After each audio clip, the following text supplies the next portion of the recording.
আসসালামু আলাইকুম রহমতুল্লাহ। Welcome to Molla news TV. Molla news টিভির পক্ষ থেকে বাংলাদেশের সকল নগদ গ্রাহকদের জন্য একটি মহামূল্যবান গুরুত্বপূর্ণ আপডেট নিউজ নিয়ে আপনাদের মাঝে উপস্থিত হয়েছি।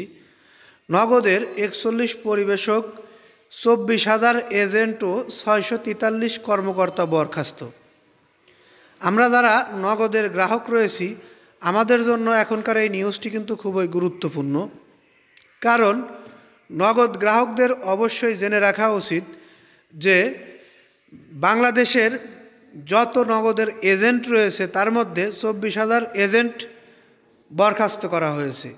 ওই এজেন্টের মাধ্যমে আপনি নগদে লেনদেন করতে পারবেন না। এই বিষয়টি নিয়ে কিন্তু খুবই গুরুত্ব সহকারে আপনাদের জানানো হচ্ছে। এটি সতর্ককরণ বিজ্ঞপ্তিও বলতে পারেন। তবে সতর্ককরণ বিজ্ঞপ্তির সঙ্গে কিছু নগদ সম্পর্কে গুরুত্বপূর্ণ তথ্যও এই নিউজটির মধ্যে রয়ে গেছে। একটু ধৈর্য সহকারে পুরো নিউজটি শোনার জন্য আহ্বান জানাচ্ছি। নগদ ডাক বিভাগের ডিজিটাল লেনদেন, মোবাইল আর্থিক সেবাদাতা MFS প্রতিষ্ঠান নগদ লিমিটেড ব্যাংকে জমা টাকার অতিরিক্ত 645 কোটি টাকায় মানি তৈরি করে রেখেছে, অর্থাৎ ইলেকট্রিক মানি তৈরি করে রেখেছে নগদ 645 কোটি টাকা। পাশাপাশি অনুমোদনহীন পরিবেশকের মাধ্যমে 1,711টি টাকা তুলে নিয়েছেন। বিষয়টি খুবই চাঞ্চল্যকর।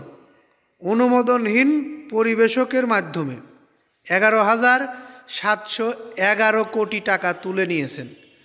এটাকে ডিজিটাল জালিয়াতি বলা হলেও এখনও কোনো মামলা দায়ের হয়নি। কারণ মামলা কে করবে তা নিয়ে 1 মাস ধরে ডাক অধিদপ্তর ও বাংলাদেশ ব্যাংকের মধ্যে টানাপোড়েনের চলছে।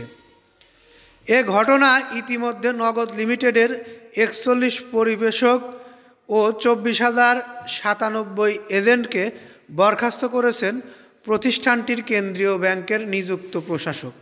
পাশাপাশি 643 জন বিক্রয় কর্মকর্তাকেও বরখাস্ত করা হয়েছে। এছাড়া শীর্ষ পর্যায়ের 6 কর্মকর্তার বিরুদ্ধে ব্যবস্থা নিতে ডাক অধিদপ্তরের কাছে সুপারিশ করেছেন নগদের প্রশাসন।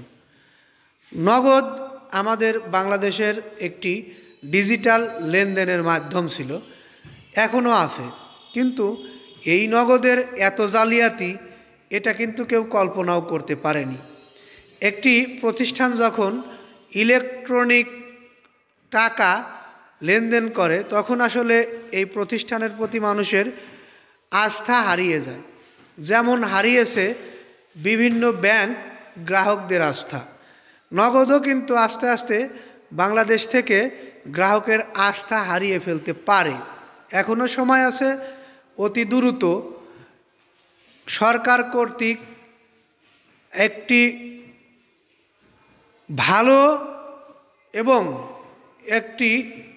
ভালো কমিটি গঠন করে এই নগদকে তুলে উঠাতে পারে। অন্যথায় নগদের প্রতি গ্রাহকদের অনীহা চলে আসবে, তখন গ্রাহকরা নগদকে পরিত্যাগ করবে। যাই হোক, এই নিউজটি এই পর্যন্তই। শুধুমাত্র এটুকু জানানোর ছিল আপনাদের, যারা নগদের গ্রাহক তাদের 24,000 এজেন্টকে বরখাস্ত করা হয়েছে দেশের বিভিন্ন স্থান থেকে। এই 24,000 এজেন্টের মাধ্যমে আপনারা নগদে লেনদেন করবেন না। যাই হোক, আমরা আর দীর্ঘায়িত করছি না। কোনো প্রশ্ন থাকলে কমেন্টে জানিয়ে যাবেন। ভালো লাগলে লাইক কমেন্ট শেয়ার করবেন। পরবর্তী ভিডিও পেতে হলে অবশ্যই চ্যানেলটি সাবস্ক্রাইব করবেন। এই বলে এখান থেকে বিদায় নিই। আসসালামু আলাইকুম।